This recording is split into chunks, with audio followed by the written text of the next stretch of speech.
ये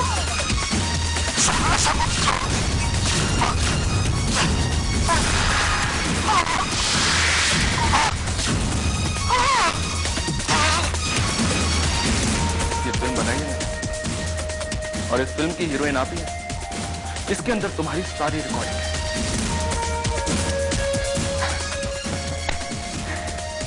वैसे भी ये तो एक छोटा सा नमूना है मैडम, छोटा सा। इससे बड़ा धमाका तो तब होगा जब रवि और अजय को पता चलेगा कि तुम शंकर नामदेव चौहान की बेटी हो। इसलिए आज के बाद मेरे खिलाफ जाने की कोशिश मत करना, किसी के भी खिलाफ जाना, लेकिन मेरे नहीं। क्योंकि अगर तुम मेरे खिलाफ जाओगी ना तो तुम्हें सपोर्ट करने वाला कोई नहीं बचेगा। देवयानी चौहान, आई मीन देवयानी ढाले।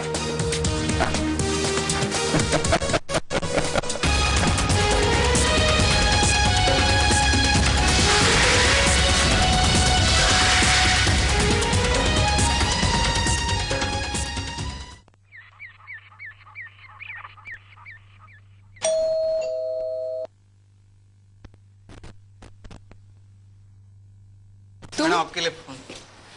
तुम फिर से आ गए? कौन है जो तुम्हें बार बार फूल देकर यहाँ भेज देता है? वो आते हैं, बुके सिलेक्ट करते हैं, एड्रेस देते हैं और चले जाते हैं। ओह गॉड, मेरा एड्रेस देने वाले से उसका एड्रेस नहीं पूछ सकते तुम? मैडम वो बहुत बड़ी गाड़ी में आते हैं, लगते हैं प्रिंस है, इसलिए मुझे उनसे कुछ पूछने की हिम्मत ही नहीं होती। ओके, लाइए। Thank you. पता नहीं कौन है ये प्रिंस। कहीं ये वही तो नहीं जो उसी फ्लाइट से आता है जिसमें मेरी ड्यूटी होती है और उसी फ्लाइट से चला जाता है? I really don't know. Whatever. Message.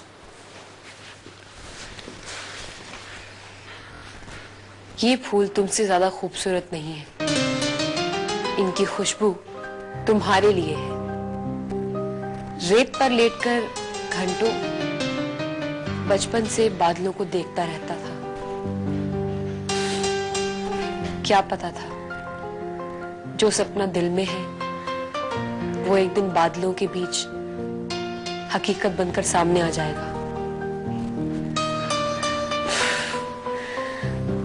बादलों के बीच जब तुम्हें फ्लाइट में देखता हूं तो मन करता है कि आसमान को तुम्हारे कदमों में झुका दूं। तुम्हारा वी। कौन है ये वी?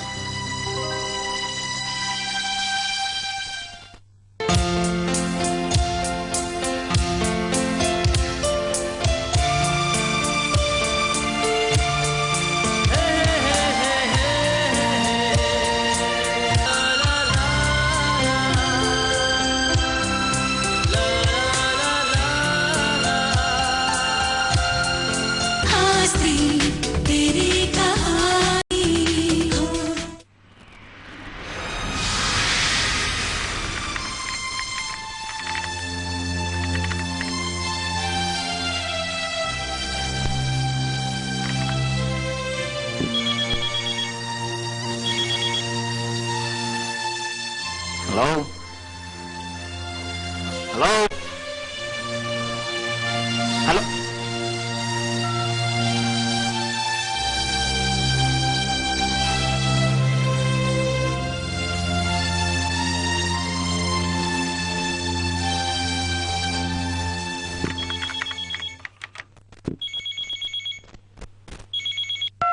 हेलो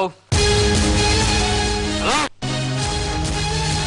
बास्टर्ड, अगर तुझमें दम नहीं है बोलने का तो फोन क्यों करता है? हाँ, अगर तूने दोबारा ये नंबर लगाया ना तो मैं हमेशा के लिए तेरा नंबर लगा दूंगा, समझा? इडियट।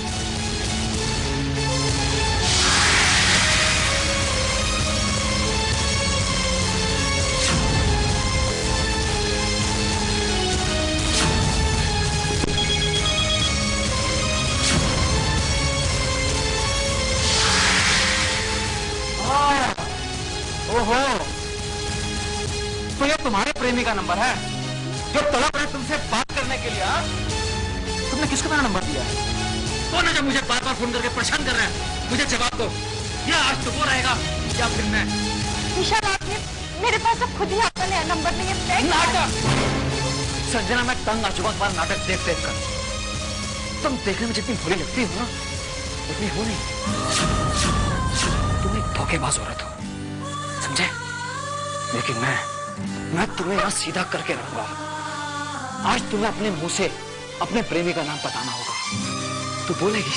तू बोलेगी?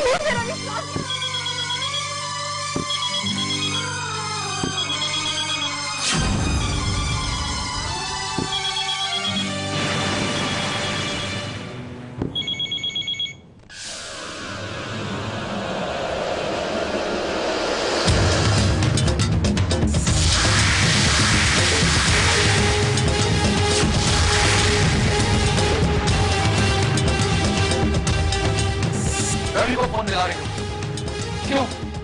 मुझे नौकरी से निकालना चाहती हो? तुमने मेरे हाथ से फोन छीना। How dare you? और सी बात चढ़ा दोगी? तुमने शराब पी है? तुम्हारी हिम्मत कैसे हुई शराब पी के ऑफिस में आने की? हिम्मत देखना चाहती हो तो मेरी? हिम्मत देखना चाहती हो?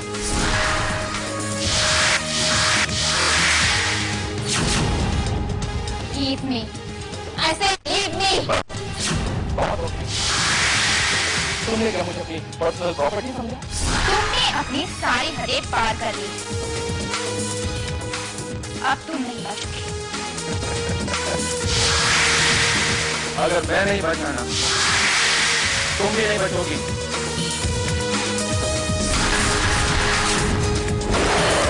मैं सबको बता दूंगा यशपाल अग्रवाल की मौत कैसे हुई है।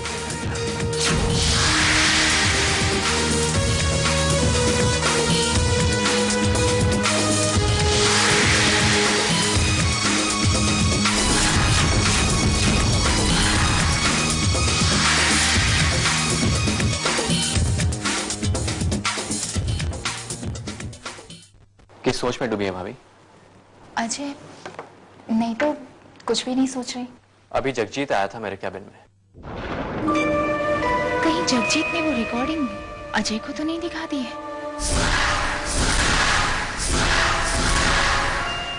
कह रहा था कि क्या बताए? यही कि आप अभी तक ऑफिस में काम कर रही हैं। बहुत देर हो चुकी है भाभी, घर चलते हैं। घर? नहीं अजय, रवि आने वाले हैं, मैं रवि के साथ ही घर आ जाऊंगी। जगजीत तो बता रहा था भैया किसी जरूरी मीटिंग में गए, वो ऑफिस वापस नहीं आएंगे। भाभी, ऑफिस से सब जा चुके हैं।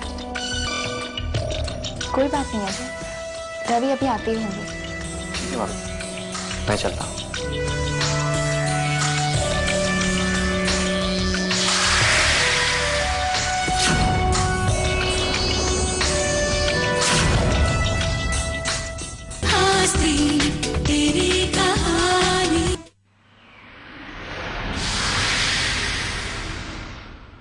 इस फंक्शन में ना मैं खुद भी नाचूंगी और उन्हें भी नचाऊंगी। अरे पगली, शादी तेरी होने जा रही है और तू नाचेगी? लोग क्या कहेंगे? लोग क्या कहेंगे? मैं लोगों के सामने थोड़ी ना नाचूंगी। हम चारों जने मेरे रूम में वहाँ डांस करेंगे।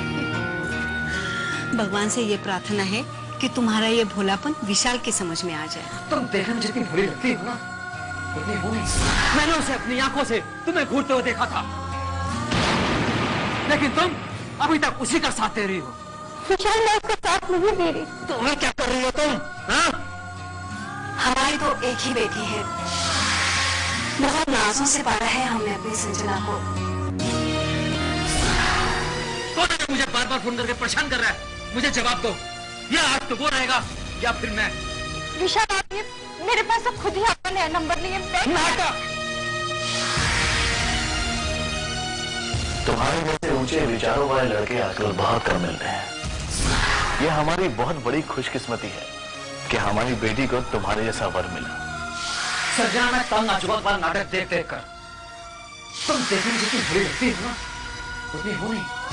शादी के बाद एक लड़की के लिए उसका पति ही सब कुछ होता है, इसीलिए तो बेटी को पराया धन कहते हैं।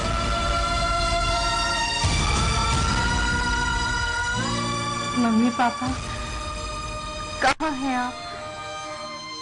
बेटी को हमेशा के लिए भूल गए हैं। आपकी बेटी जीना भूल जाए उससे पहले ही आ जाइए पापा। अपनी संजना को ले जाइए यहाँ से। ये घर चिता की आग में बदलता जा रहा है। मैं रोज यहाँ बिना मौत के मर रही हूँ मम्मा। अब तो मुझे बहुत चिंता हो रही है संजना की। आप उसे वापस ले आइए। सब ठीक हो जाएगा रोहिणी, मैं विशाल से बात करूंगा। जिस आदमी को हमारी बेटी की कोई भी परवाह नहीं है, उसे हमें कोई बात नहीं करनी है। मुझे मेरी बेटी उस घर में नहीं चाहिए। विशाल से रिश्ता तय करते वक्त मैंने आपको कहा था, विशाल के बारे में पूरा पता कर लीजिए। सब कुछ पता लगाया था रोहिणी, उसके बाद ही हमने ये रिश्ता तय किया है। संजना सिर्फ तुम्हारी नहीं, मेरी भी बेटी है। मुझे भी उसकी परवाह है। तुम चिंता मत करो, विशाल हमें धोखा नहीं दे सकता। भगवान करे आपकी कही बात सच हो। सोचा था हमारी बेटी को एक खुशियों भरा संसार मिलेगा, लेकिन जो कुछ भी रितु ने कहा है उससे तो यही लगता है कि हमारी बेटी वहां पे खुश नहीं है। पता नहीं किस हाल में हो गया हमारी बेटी। सब ठीक हो जाएगा रोहिणी, सब ठीक हो जाएगा।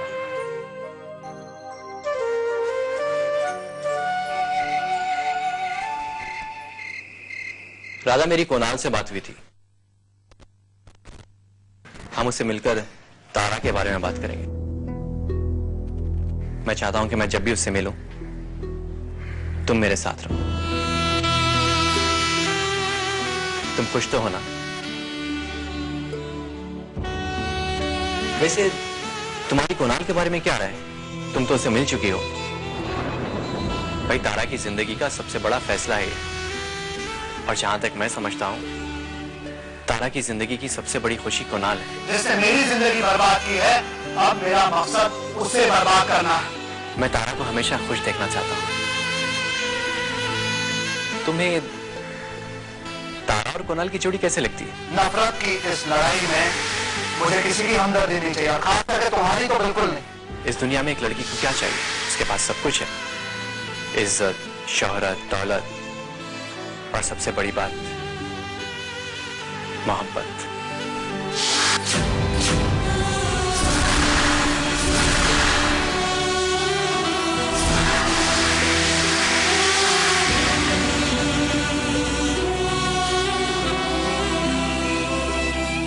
राधा,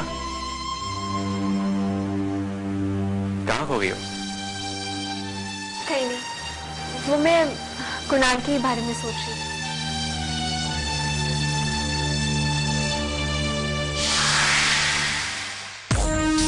आइए मिस्टर अग्रवाल, प्लीज।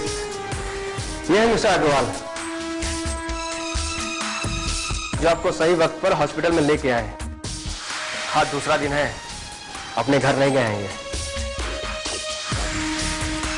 भगवान का शुक्र है, मेरी मेहनत काम आई।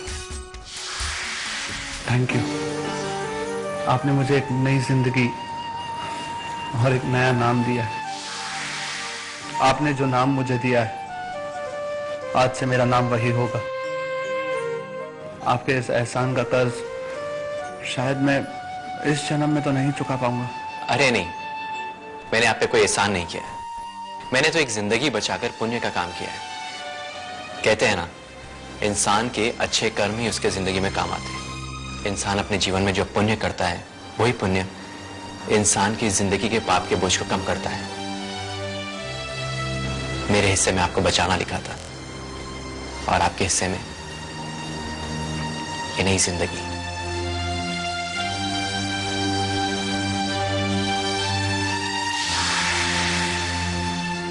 करण की जिंदगी पर एक बहुत बड़ा एहसान किया है तुमने अजय अग्रवाल।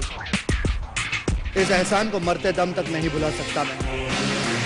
अगर जरूरत पड़े तो इस एहसान का बदला चुकाने के लिए मैं अपनी जान भी दे सकता हूँ। लेकिन जिस प्यार ने मुझसे मेरी जिंदगी छीन ली, जिस प्यार ने मुझे धोखा दिया है, उसे मैं कभी माफ नहीं कर सकता। मैं उसे चैन से जीने नहीं दूंगा, जिंदगी में एक पल भी सुकून से बिताने नहीं दूंगा मैं उसे। तेरी कहानी हो।